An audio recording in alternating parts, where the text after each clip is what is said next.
Assalamualaikum warahmatullahi wabarakatuh. Salam sejahtera untuk kita semua. Om Swastiastu, Namo Buddhaya, salam kebajikan.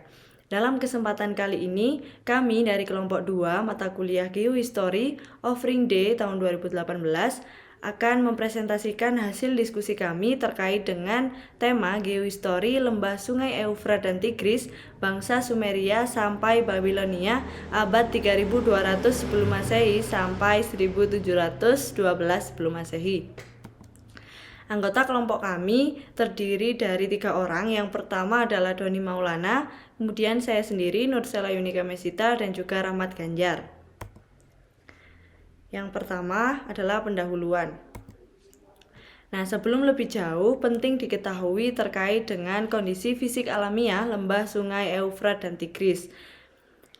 Lembah sungai Eufrat dan Tigris sendiri, khususnya bangsa Sumeria dan Babilonia, terletak di wilayah Asia Barat Daya, yang dimana kondisi geografisnya menjadi bagian dari wilayah Mesopotamia.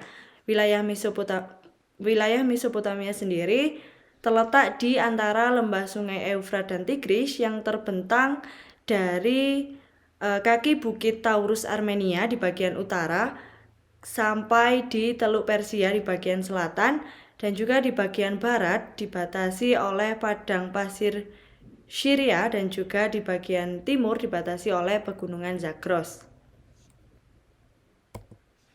Nah, selanjutnya adalah terkait dengan peta persebaran hasil kebudayaan lembah sungai Eufrat dan Tigris bangsa Sumeria dan Babilonia secara umum.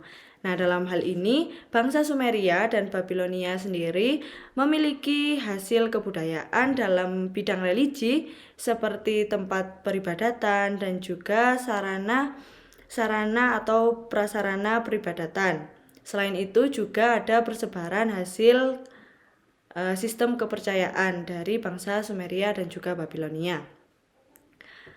Pembahasan kali ini dilatar belakangi oleh munculnya pertanyaan mengapa penduduk Sumeria hingga Babilonia tidak berpindah tempat dari lembah sungai Eufrat dan Tigris secara terus-menerus atau berkelanjutan. Selain itu, juga dilatar belakangi dari kurang adanya sumber tertulis terkait dengan bagaimana kondisi fisik alamiah lembah sungai Eufrat dan Tigris dan bagaimana hubungannya hingga terciptanya suatu peradaban lembah sungai Eufrat dan Tigris. Nah, berdasarkan kebudayaan yang ada pada lembah sungai Eufrat dan Tigris, tidak diketahui alasan terbentuknya kebudayaan religi yang ada. Bahkan belum juga diketahui apakah ada hubungan kondisi fisik alamiah dengan persebaran kebudayaan yang ada di lembah sungai Eufrat dan Tigris. Dengan demikian, peran manusia dan alam di lembah sungai Eufrat dan Tigris penting untuk dianalisis agar dapat diketahui hubungan antara keduanya hingga memunculkan kebudayaan yang terus-menerus khususnya dalam bidang religi. Dalam pembahasan kali ini, kelompok kami mengambil 3 rumusan masalah. Yang pertama adalah bagaimana kondisi fisik alamiah lembah sungai Eufrat dan Tigris pada masa Sumeria sampai Babilonia abad 3200 sebelum Masehi sampai 1712 sebelum Masehi. Kemudian yang kedua, bagaimana hasil persebaran kebudayaan material peradaban bangsa Sumeria sampai Babilonia di lembah sungai Eufrat dan Tigris abad 3200 sebelum Masehi hingga 1712 sebelum Masehi. Dan yang ketiga adalah bagaimana hubungan kondisi fisik alamiah terhadap persebaran hasil kebudayaan peradaban bangsa Sumeria sampai Babilonia di lembah sungai Eufrat dan Tigris pada abad 3200 sebelum Masehi sampai 1712 sebelum Masehi. Selanjutnya adalah tujuan dari pembahasan kali ini ada 3. Yang pertama yaitu untuk mengetahui kondisi fisik alamiah lembah sungai Eufrat dan Tigris pada masa Sumeria sampai Babilonia abad 3200 sebelum Masehi sampai 1712 sebelum Masehi. Dan juga yang kedua adalah untuk mengetahui hasil persebaran kebudayaan material peradaban bangsa Sumeria sampai Babilonia di lembah sungai Eufrat dan Tigris pada abad 3200 sebelum Masehi sampai 1712 sebelum Masehi. Dan yang terakhir adalah untuk mengetahui hubungan kondisi fisik alamiah terhadap persebaran hasil kebudayaan bangsa Sumeria sampai Babilonia di lembah Sungai Efrat dan Tigris pada abad 3200 sebelum Masehi sampai 1712 sebelum Masehi. Selanjutnya adalah landasan teori. Di landasan teori ini, yang pertama adalah terkait dengan teori 7 unsur kebudayaan. Terdapat 7 unsur di dalamnya. Yang pertama adalah bahasa. Bahasa sendiri merupakan sistem perkembangan umat manusia baik secara lisan maupun tulisan yang digunakan sebagai alat komunikasi antara satu orang dengan orang yang lainnya. Kemudian yang kedua adalah sistem pengetahuan. Sistem pengetahuan sendiri berupa pengetahuan umat manusia berkaitan dengan teknologi, kemudian kemampuan berbahasa, dan pengetahuan-pengetahuan lain. Kemudian yang ketiga adalah organisasi sosial.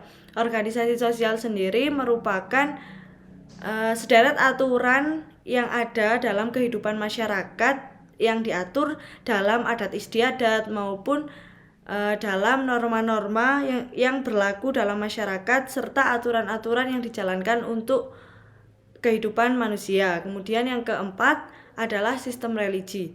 Sistem religi sendiri berkaitan dengan sistem kepercayaan umat manusia yang dimana terbagi ke dalam 4 unsur, yaitu tempat upacara, kemudian sarana upacara, kemudian peralatan upacara, dan juga waktu upacara. Kemudian yang kelima adalah sistem peralatan hidup dan teknologi. Sistem peralatan hidup dan teknologi ini berupa alat-alat dan juga barang-barang yang digunakan oleh manusia untuk kehidupan sehari-hari. Kemudian yang keenam adalah sistem kesenian. Sistem kesenian sendiri merupakan sistem yang dapat dirasakan oleh manusia. Seperti contohnya adalah sistem seni rupa, kemudian seni suara, seni lukis, dan lain sebagainya. Dan yang terakhir adalah sistem mata pencaharian hidup. Ini merupakan sistem awal umat manusia untuk mengetahui bagaimana cara bertahan hidup. Seperti contohnya adalah sistem bertani dan juga bercocok tanam dan lain sebagainya.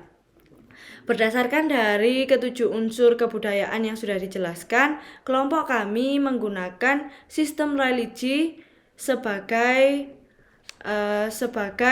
pisau analisis yang dapat digunakan untuk mengetahui bagaimana peradaban bangsa Sumeria dan juga Babilonia dan mencari hubungan antara kondisi fisik dan juga timbulnya peradaban yang ada di sana.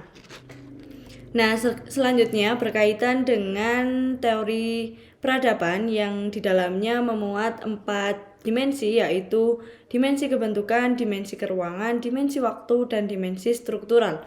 Dimensi kebentukan sendiri merupakan dimensi yang terdiri dari 4 bagian, yaitu bahasa, agama, ideologi kemasyarakatan, dan juga rasisme etnisme. Kemudian yang kedua adalah dimensi keruangan.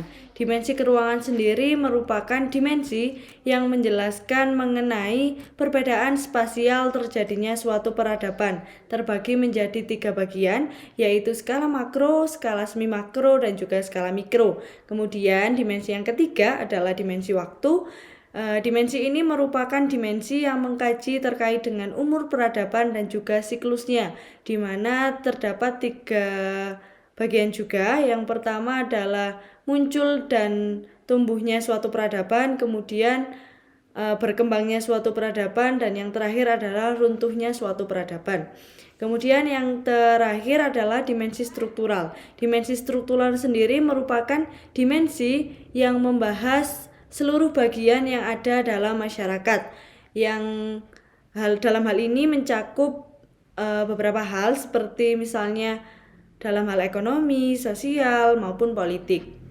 Nah, berdasarkan dari keempat dimensi yang ada di teori peradaban, kelompok kami menggunakan dimensi kebentukan, dalam hal ini agama, untuk mengkaji terkait dengan sistem peralatan sistem religi, peralatan hidup, dan juga sarana religi, dan juga dimensi keruangan untuk mengkaji sistem kepercayaan dalam skala makro, semi makro, dan mikro sebagai pisau analisis untuk mengetahui bagaimana kondisi fisik alamiah lembah sungai Eufrat dan Tigris pada bangsa Sumeria hingga Babilonia, hingga mencari tahu hubungan di antara kondisi fisik alamiah dan munculnya hasil-hasil kebudayaan di lembah sungai Eufrat dan Tigris pada masa Sumeria hingga Babilonia abad 3200 sebelum Masehi sampai 1712 sebelum Masehi. Nah, selanjutnya adalah teori geohistori. Teori geohistori sendiri memiliki 6 teori. Yang pertama adalah teori determinisme lingkungan. Teori ini merupakan teori yang menjelaskan bahwa kondisi alam atau kondisi fisik sangat mendukung terjadinya suatu kebudayaan atau peradaban umat manusia. Nah, kemudian yang kedua adalah posibilisme lingkungan, di mana teori ini sedikit berbanding terbalik dengan teori determinisme lingkungan yang menyebutkan bahwa lingkungan tidak dapat secara langsung mempengaruhi jalannya suatu kebudayaan. Kemudian yang ketiga adalah teori ekologi kebudayaan.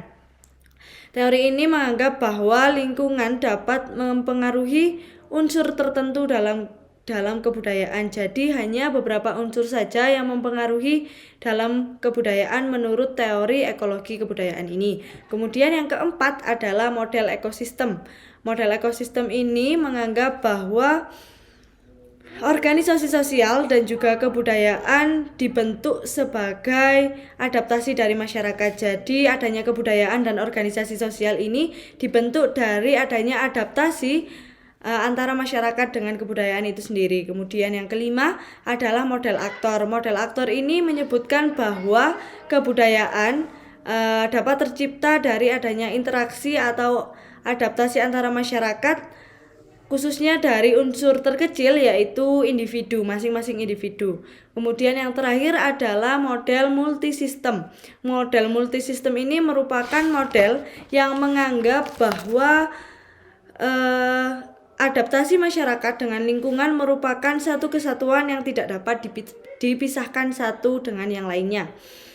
Nah, berdasarkan dari keenam teori yang ada di teori geohistori ini, kelompok kami menggunakan teori determinisme lingkungan untuk mengetahui bagaimana peran lingkungan dalam menciptakan suatu peradaban. Dalam hal ini khususnya peradaban di lembah sungai Eufrat dan Tigris di masa Sumeria hingga Babilonia pada abad 3200 sebelum Masehi sampai 1712 sebelum Masehi. Nah, itu penjelasan yang dapat saya sampaikan pada kesempatan kali ini. Untuk selanjutnya akan dijelaskan oleh teman saya. Saya persilakan. Terima kasih. Baik, saya akan melanjutkan presentasi dari sebelumnya, yakni tentang paparan data. Nah, di paparan data ini ada peta kondisi fisik alamiah Sungai Eufrat dan Tigris. Dalam suatu peradaban tentunya tidak akan lepas dari unsur kehidupan utama, yakni air. Hal ini juga berlaku pada peradaban Sumeria sampai Babilonia. Di sini ada Sungai Eufrat dan Sungai Tigris. Dari peta kondisi fisik ini terdapat ada pegunungan Taurus dan pegunungan Zagros, yang pada keduanya merupakan hulu dari Sungai Eufrat dan Sungai Tigris. Bisa dilihat bahwa ini adalah pegunungan Taurus. Nah, di pegunungan Taurus terdapat salju atau es yang berada pada pegunungan ini. Hal ini juga berlaku pada pegunungan Zagros. Bisa dilihat di sebelah kanan ini terdapat salju atau es yang berada pada puncaknya begitu. Nah, kemudian ini merupakan Sungai Tigris. Nah, Sungai Tigris sendiri mengalir sepanjang 1800 km. Nah, ini Sungai Eufrat. Nah, Sungai Eufrat ini mengalir sepanjang 2000 km. Nah, dari adanya Sungai Eufrat dan Tigris ini, kemudian pada hilirnya bermuara pada Shat al-Arab di Teluk Persia, bahwa artinya Sungai Tigris dan Sungai Efrat atau Sungai Efrat atau Tigris ini bermuara pada satu aliran yang sama, yakni di Shat al-Arab. Selain itu, pada kondisi fisik alamiah Sungai Efrat dan Tigris ini ada juga gurun Suriah, gurun pasir Suriah. Ini bisa dilihat bahwa ini adalah Shat al-Arab dengan nomor 5 nomor 5. Dan ini adalah gurun pasir Suriah. Di sini. Nah, ini gurun pasir Suriah. Dari sini bisa dilihat bahwa peta kondisi fisik alamiah Sungai Efrat dan Tigris terdiri atas pegunungan dan gurun pasir, juga Shat al-Arab yang menjadi muara dari Sungai Efrat dan Sungai Tigris dan menjadikan pegunungan Taurus dan pegunungan Zagros ini menjadi hulunya. Nah, selanjutnya ini merupakan Sungai Efrat yang dilihat dari Google Earth ya. Ini adalah Sungai Efrat yang tertandai dengan peta lokasi. Ini adalah Sungai Efrat dan sebelah kanan ini bisa dilihat bahwa ini adalah Sungai Tigris. Nah, tadi di sana atau di atas ini ada dua pegunungan tadi, pegunungan Zagros dan pegunungan Taurus yang berada di perbatasan Irak dan Rusia saat ini. Nah, selanjutnya ini peta persebaran hasil kebudayaan religi lembah Sungai Efrat dan Tigris masa Sumeria hingga Babilonia 3200 sebelum Masehi sampai dengan 1712 sebelum Masehi berupa tempat religi. Nah, pada masa ini, pada setiap kota ini terdapat kuil. Pada masa Sumeria sampai dengan Babilonia ini. Nah, dari masing-masing kuil ini didedikasikan untuk dewa, bahwa dewa itu sebagai pelindung kota, pelindung khusus kota.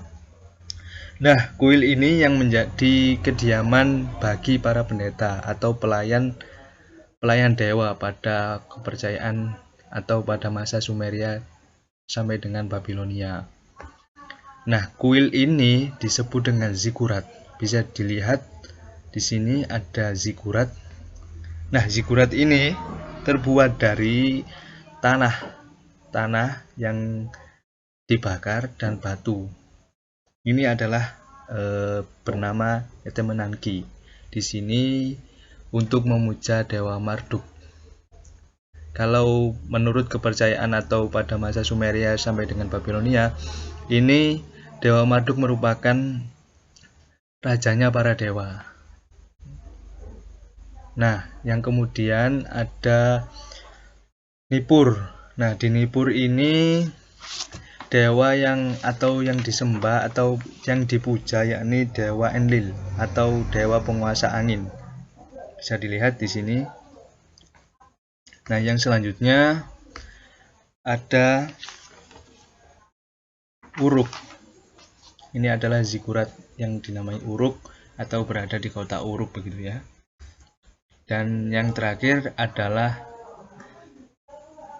zikurat Ur. Sebenarnya menurut beberapa sumber yang ada, bahwa zikurat ini tersebar di berbagai kota. Namun yang berhasil diidentifikasi berdasarkan sumber yang ada yakni hanya 4. Dan dilihat dari bangunannya ini. Ini merupakan tempat religi atau tempat yang digunakan sebagai tempat pemujaan kepada dewa menurut masa Sumeria hingga Babilonia. Bisa dilihat juga hal ini dari persebaran ini berpengaruh adanya titik-titik ini yang bahwa ini adalah persebaran agama mikro. Di sini kotak-kotak yang berwarna kuning. Nah, yang berwarna hitam ini merupakan pusat agama mikro atau yang disebut dengan sebagai ibu kota. Nah, ini Babilonia di Babylon dan ini di Sumeria begitu ya.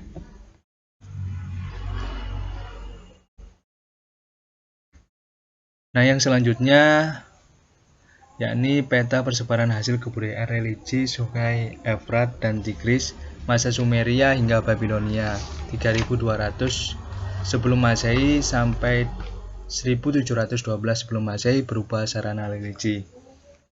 Nah, dari sarana religi ini digunakan untuk menyampaikan doa antara manusia dengan dewa yang dipuja, sekaligus menjadi media komunikasi.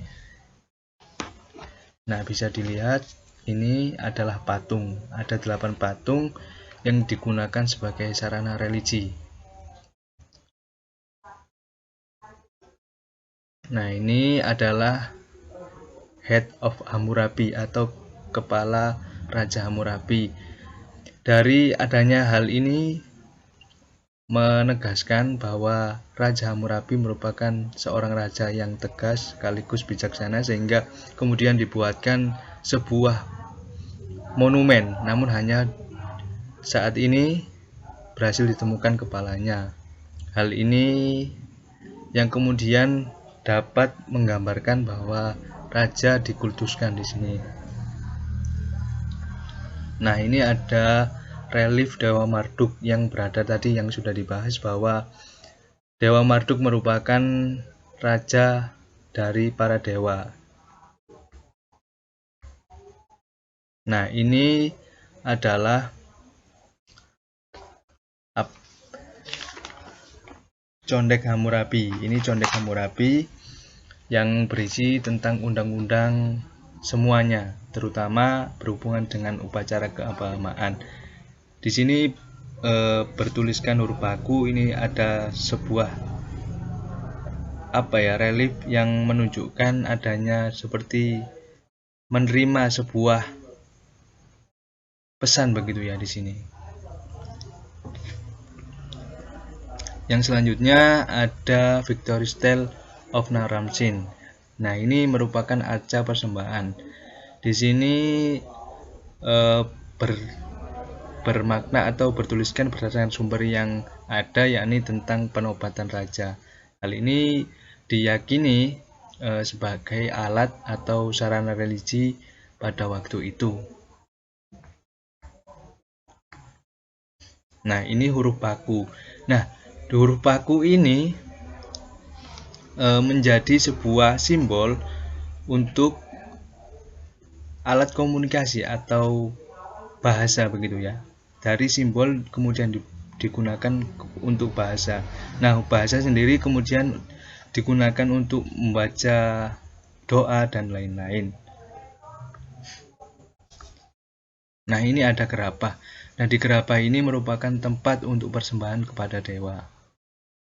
Yang selanjutnya ini adalah relief dewa. Nah, di relief dewa ini terdapat ada 3 dewa di sini bisa dilihat. Yang sebelah kiri merupakan Dewa Enlil sebagai dewa angin, bisa dilihat di sini membawa sebuah busur panah begitu ya. Dan yang selanjutnya di sebelah kanannya ini ada dewa langit atau An. Ini bersayap, bisa dilihat ini bersayap begitu ya. Dan yang selanjutnya dewa Enki sebagai dewa penguasa tanah dan air. Nah, ini bisa dilihat peta persebaran hasil kebudayaannya yang berupa sarana religi. Nah, selanjutnya masuk kepada pembahasan. Nah, di pembahasan ini pada bagian pertama membahas tentang kebudayaan lembah sungai Efrat dan Tigris masa Sumeria sampai Babilonia abad 3200 sebelum Masehi sampai 1712 sebelum Masehi sebagai hasil peradaban. Nah, ini hasil kebudayaan lembah sungai Efrat dan Tigris masa Sumeria hingga Babilonia 3200 sebelum Masehi sampai 1700 sebelum Masehi ditinjau dari dimensi kebentukan. Nah, ini ada peta hasil kebudayaan situs zigurat. Dijelaskan pada paparan data tadi ada 4 zigurat yang ada menurut sumber, yakni Babylon atau yang berada di Babylon, yakni Etemenanki, Nippur, Uruk, dan Ur. Nah, ini dari adanya situs zikurat ini menandai bahwa adanya sebuah sistem religi atau sistem peradaban atau sistem peribadatan di sini. Nah, ini tersebar di berbagai kota dan tersebar di sepanjang atau berdekatan dengan Sungai Efrat dan Tigris. Ini menandakan adanya itu tadi bahwa zikurat sebagai tempat religi menandakan adanya peribadatan atau keagamaan, begitu ya. Nah, yang selanjutnya dari adanya peta persebaran hasil kebudayaan tadi berupa tempat religi berupa zikurat yang digunakan, yang dianalisis menggunakan teori kebentukan yang pada hal ini yakni agama, ini didukung adanya sarana atau peralatan religi. Nah, ini tadi ada patung arca dewa, Head of Hammurabi, relief Marduk, Codex Hammurabi, Victory Stele of Naram-Sin, ada gerabah yang digunakan sebagai tempat untuk persembahan, lalu ada huruf baku dan relief dewa tadi. Dewa ada 3 dewa, dewa Enlil, An, dan Enki tadi ya. Nah, dari hal ini kemudian menandai bahwa adanya agama yang berkembang di sini. Nah, agama di sini disebut yakni agama pagan. Agama pagan. Nah, agama pagan ini berkembang pada masa Sumeria dan sampai dengan Babilonia, yang berarti bahwa sendi-sendi kehidupan yakni mempunyai pengaruh atau perannya masing-masing. Artinya pada masa ini menempatkan kosmologi alam yang dipadukan dengan perwujudan kepada dewa atau kemudian yang diwujudkan pada dewa. Hal ini kemudian didukung oleh pendapat Al-Maghdi tahun 2018 bahwa agama pada masa Sumeria yakni agama pagan yang ini menyembah dewa yang merupakan representasi dari peran atau adanya kosmologi alam seperti dewa angin, dewa langit, lalu ada dewa tanah dan air. Ini selanjutnya hasil kebudayaan lembah Sungai Efrat dan Tigris masa Sumeria hingga Babilonia 3200 sebelum Masehi sama dengan 1712 sebelum Masehi ditinjau dari dimensi keruangan. Nah, tadi sudah dipahami bahwa adanya persebaran situs religi atau tempat religi dan sarana religi menandai adanya agama yang dianalisis menggunakan teori kebentukan, yakni adanya religi yang kemudian berkembang kemudian adanya agama pagan atau paganisme kalau menurut Al-Maghdi, bahwa mereka pada masa itu memuja para dewa, mensyairkan atau menyampaikan sebuah doa-doa kepada para dewa yang melalui media patung, lalu ada arca-arca tadi ya. Nah, ini peta persebaran agama secara makro. Artinya pada secara keruangan agama ini berkembang atau berpusat ya di kota atau ibu kota, seperti pada Babilonia yang berpusat di kuil atau tempat religi zikurat Etemenanki. Di sana ada dewa Marduk. Nah, di sini menjadi pusat keagamaan secara makro, secara besar gitu ya. Begitu juga dengan Sumeria di sini. Nah, selanjutnya ini peta persebaran agama secara mikro. Kalau tadi secara makro berada di pusat ibu kota, nah ini tersebar di berbagai kota yang bersebelahan. Seperti di sini ya. Ini persebaran agama mikro, bahwa terdapat praktek-praktek keagamaan yang dilakukan di sini. Ini yang ditandai dengan yang ditandai dengan warna kuning. Nah, ini ada peta persebaran agama makro dan mikro. Nah, ini tadi yang telah diidentifikasi, yakni adanya agama pagan. Nah, ini tersebar di sekitaran pusat atau ibu kota Babilonia yang berada di Babylon, begitu juga dengan Sumeria, begitu ya. Ini bertanda kuning-kuning bahwa di sini ada praktek keagamaan, begitu ya. Sehingga dari identifikasi dari adanya tempat religi berupa zikurat, lalu ada peralatan religi atau sarana religi yang menandai adanya bukti kebudayaan material. Nah, ini kemudian menjadikan hal tersebut menjadi hasil peradaban masa Sumeria sampai dengan Babilonia. Sekian dari saya, kemudian akan dilanjutkan oleh teman saya. Silakan. Terima kasih. Oke, setelah pada bahasan sebelumnya telah kita bahas bersama tentang kondisi fisik alamiah Sungai Efrat dan Tigris pada masa bangsa Sumeria sampai Babilonia, dan juga bagaimana persebaran kebudayaan yang telah ditinjau juga dari segi teori kebudayaan dan juga teori peradaban, yaitu teori dimensi kebentukan dan keruangan. Nah, pada bahasan kali ini kita akan membahas tentang hubungan kondisi fisik alamiah terhadap hasil persebaran kebudayaan di lembah Sungai Efrat dan Tigris bangsa Sumeria sampai Babilonia abad 3200 sebelum Masehi sampai 1712 sebelum Masehi. Nah, sebelumnya bahwasanya hubungan kondisi fisik alamiah ini, dalam hal ini kita akan membahas menggunakan pendekatan teori determinisme lingkungan. Nah, kita akan mengkaji lebih dalam apakah ada hubungan antara kondisi fisik alamiah terhadap persebaran. Yang kita tahu persebaran religi ya dalam hal ini, yaitu persebaran agama dan juga persebaran tempat maupun peralatan peribadatan. Oke.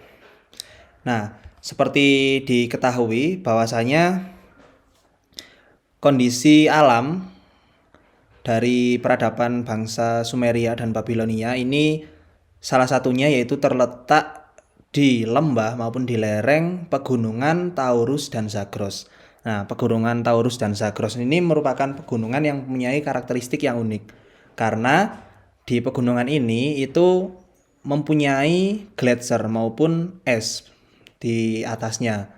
Nah, ini uniknya ini karena pegunungan Taurus dan Zagros ini terletak di daerah yang panas, akan tetapi mempunyai es maupun gletser yang ada di atasnya. Nah, di sini juga adanya pegunungan ini mempengaruhi nantinya munculnya peradaban. Karena apa?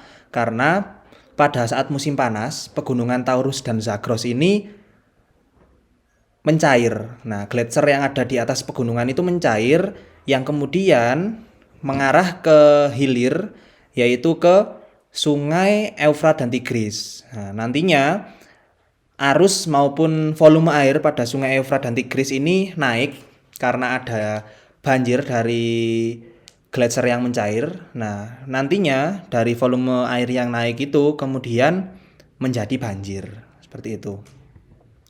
Nah, ini merupakan kondisi gletser pegunungan Zagros, bisa teman-teman lihat.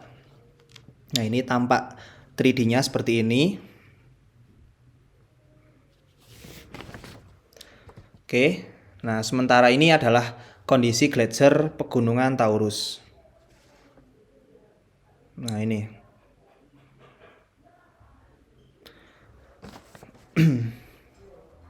Oke. Selanjutnya, nah ini tadi, yaitu dari aliran mencairnya gletser pada pegunungan Taurus dan Zagros ini mengarah kepada Sungai Efrat dan Tigris. Nah, ini pada peta berikut ini bisa dilihat bahwasanya terjadi awal banjir pada Sungai Efrat dan Tigris akibat mencairnya pegunungan Taurus dan Zagros. Nah, ini bisa dilihat gletser pada pegunungan sudah mulai mencair, tinggal sedikit. Nah, ini kondisi sungainya juga kemudian terjadi beberapa titik banjir. Nah, ini bisa teman-teman lihat semuanya. Oke. Nah, sementara ini adalah peta maupun kondisi banjir lebih lanjut pada daerah Mesopotamia maupun daerah Sungai Efrat dan Tigris. Seperti diketahui pada gambar peta bahwasanya gletser pada pegunungan Zagros dan Taurus ini udah benar-benar habis. Nah, ini biasanya terjadi pada saat puncak musim panas. Semua air maupun semua cairan dari gletser yang ada itu mengalir ke Sungai Efrat dan Tigris. Nah, ini kondisi banjir pada Sungai Efrat dan Tigris. Nah, diketahui juga dengan adanya banjir ini, volume maupun lebar dari sungai ini juga membesar. Nah, ini kemudian mengangkat lumpur yang ada di sungai ke permukaan. Nah, akhirnya tanah-tanah yang ada di sekitarnya itu menjadi subur karena endapan lumpur yang ada ini. Nah, dapat teman-teman lihat pada peta selanjutnya ini adalah peta kondisi banjir serta endapan lumpur yang ada di Sungai Efrat dan Tigris. Nah, dapat diketahui itu merupakan kondisi lumpur yang ada pasca terjadinya banjir. Jadi daerah sekitaran Sungai Efrat dan Tigris menjelma secara instan menjadi rawa-rawa yang penuh dengan air, yang penuh dengan lumpur, hasil dari banjir yang terjadi. Nah, ini gambar selanjutnya. Nah, ini lebih luas lagi, ini sampai ke pinggiran sungai, yang mana nantinya pada saat surut, lumpur-lumpur sisa banjir ini dimanfaatkan masyarakat Mesopotamia, masyarakat Sumeria dan Babilonia untuk menunjang kehidupan mereka. Dalam hal ini, dalam bidang religi, yang nantinya memunculkan beberapa maupun berbagai hasil kebudayaan, baik itu dalam bidang tempat peribadatan maupun dalam bentuk peralatan peribadatan. Nah, dari situ tadi masyarakat menggunakan berbagai hasil sisa endapan banjir ini menjadi berbagai hasil kebudayaan. Nah, dapat diketahui ini merupakan peta terakhir, yaitu peta keseluruhan persebaran hasil kebudayaan religi bangsa Sumeria dan Babilonia. Seperti diketahui bahwasanya dengan adanya kondisi fisik yang sedemikian itu dan juga melalui pendekatan dari teori kebudayaan, teori peradaban yaitu dimensi kebentukan dan keruangan serta teori determinisme lingkungan, nah ini masyarakat mampu menciptakan suatu kehidupan maupun suatu kebudayaan. Nah, di sini dapat diketahui ada hasil kebudayaan berupa tempat dan juga peralatan religi. Ini ditinjau dari dimensi kebentukan dan juga ada hasil kebudayaan berupa kepercayaan maupun agama. Ini ditinjau dari dimensi keruangan, ada agama makro, penduduk Babilonia dan Sumeria yang berpusat di pusat kota Babilonia dan Sumeria, dan juga ada agama mikro, agama yang terpencar maupun agama yang tersebar di daerah-daerah kecil atau daerah-daerah lain selain di ibu kota Babilonia dan Sumeria. Oke, sampailah kita pada bagian kesimpulan bahwasanya proses pengkajian peradaban di Sungai Efrat dan Tigris yang dilakukan menggunakan teori determinisme lingkungan sebagai pisau analisisnya menunjukkan bahwa terbentuknya peradaban bangsa Sumeria sampai Babilonia pada abad 3200 sebelum Masehi sampai 1712 sebelum Masehi sangat dipengaruhi oleh lingkungan fisik alamiah yang ada. Hal tersebut didasarkan pada bukti bahwa lingkungan fisik alamiah berupa Sungai Efrat dan Tigris sangat mempengaruhi terciptanya sebuah kebiasaan atau pola perilaku secara terus-menerus dan berulang-ulang yang kemudian menghasilkan kebudayaan manusia. Selain itu, dalam mengkaji adanya hubungan antara kondisi fisik alamiah dengan terciptanya kebudayaan, juga menggunakan pendekatan dimensi kebentukan serta dimensi keruangan yang secara spesifik merujuk pada hasil kebudayaan agama maupun religi bangsa Sumeria sampai Babilonia yang di dalamnya mencangkup tempat maupun peralatan religi. Oke, pada slide yang terakhir ini kita akan membahas tentang peta konsep maupun bagan yang menjelaskan secara keseluruhan bagaimana proses terjadinya hasil kebudayaan maupun peradaban yang ada pada Sungai Efrat dan Tigris, bangsa Babilonia dan Sumeria dalam hal kebudayaan bidang religi. Nah, seperti diketahui bersama bahwasannya kondisi lingkungan sangat mempengaruhi timbulnya kebudayaan religi bangsa Sumeria dan Babilonia di Sungai Efrat dan Tigris. Seperti diketahui juga bahwasanya selain Sungai Efrat dan Tigris, di Mesopotamia juga ada pegunungan Zagros dan juga Taurus, yang merupakan pegunungan yang diselimuti oleh gletser di atasnya. Pada saat musim panas, gletser yang ada ini mencair karena tekanan suhu yang sangat tinggi. Nah, akibat mencairnya gletser ini kemudian mengalir ke hulu Sungai Efrat dan Tigris, yang kemudian mengakibatkan volume air pada Sungai Efrat dan Tigris naik dan akhirnya menimbulkan banjir pada Sungai Efrat dan Tigris. Nah, dari hasil banjir yang ada tadi, yang sudah dijelaskan sebelumnya, itu mengakibatkan adanya endapan lumpur serta tanah yang subur pada tanah di sekitar Sungai Efrat dan Tigris.